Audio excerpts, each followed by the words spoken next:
Qiyamati ghurral muhajjalin min atharil wudu.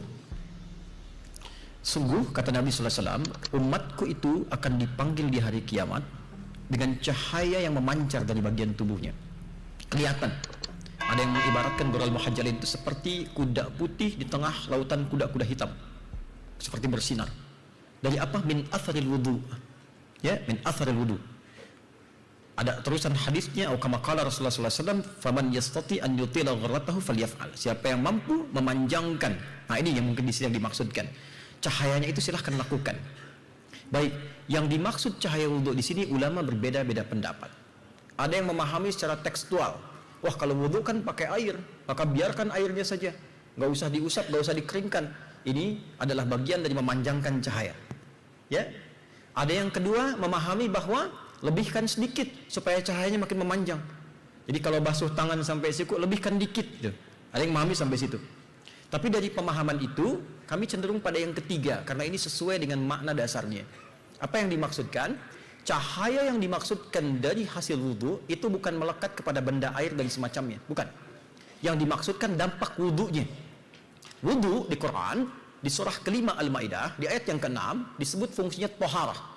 Ma ja'alallahu, ya, tidaklah Allah Subhanahu wa taala dia ja'ala 'alaikum min haraj walakin liyutahhirakum. Allah tidak menghendaki kesulitan padamu saat berwudu, tapi tujuannya mentoharahkan engkau. Ada taharah, ada nadhafah, itu beda. Nadhafah membersihkan luar fisik. Ya. Taharah membersihkan luar dan dalam. Nah, rumusnya kata Nabi di hadis Muslim, ketika seseorang berwudu, maka bersamaan dengan jatuhnya air wudu itu, jatuh dia, maka jatuh pula kotoran-kotoran dan dosanya. Di kotoran fisiknya jatuh, dosanya hilang. Seperti tadi saya terangkan waktu siang. Maksudnya apa? Dia membasuh tangannya, dia minta ampun pada Allah dari dosa tangan yang melekat pada tangan itu. Mungkin sebelumnya dia menulis sesuatu yang tidak pantas dan seterusnya. Dia bertobat. Karena itu setelah wudhu, dia baca doa tobat. Allahumma ja'alni minat tawwabina. Ya Allah, aku tobat. Karena itu saat tobat, dia mengakui ada yang salah di tangan, dia menyesali itu, dia berjanji tidak mengulangi. Nah, wudhu yang seperti itu, bersih luarnya, jatuh airnya, jatuh kotorannya. Jadi tidak ada hubungan dengan dilap, dikeringkan atau tidak. Itu poinnya. Nah, bagaimana memanjangkannya? Maksudnya dampaknya, setelah wudhu jadi baik dia. Ketika kebaikannya memanjang, lisannya jadi baik, pandangannya jadi baik, dipertahankan sampai wafat, panjangkan itu. Ada yang mengartikan, kalau batal, wudhu lagi, batal, wudhu lagi. Itu yang dimaksud dipanjangkan.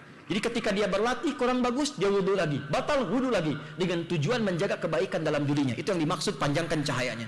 Jadi asalnya tidak ada kaitan dengan kering atau basah. Jadi tidak usah dipaksakan, karena din itu yusrun, bukan usrun. Agama memudahkan, bukan menyulitkan. Anda bayangkan, zaman Nabi saja ada yang dimarahi oleh Nabi. Seorang sahabat kurang ilmu berfatwa. Apa fatwanya? Maaf, ada kecelakaan malam hari, ya. Normal sebetulnya bukan kecelakaan, dia berhubungan suami istri, musim dingin mau mandi susah, kedinginan. Kata sahabat, gak bisa, junub mandi katanya. Ya gak bisa, dia mandi meninggal. Begitu meninggal, laporkan ke Nabi, Nabi marah. Kamu ini kalau kurang ilmu jangan berfatwa, kata Nabi. Tobat dia dan sebagainya, kan bisa tayamum.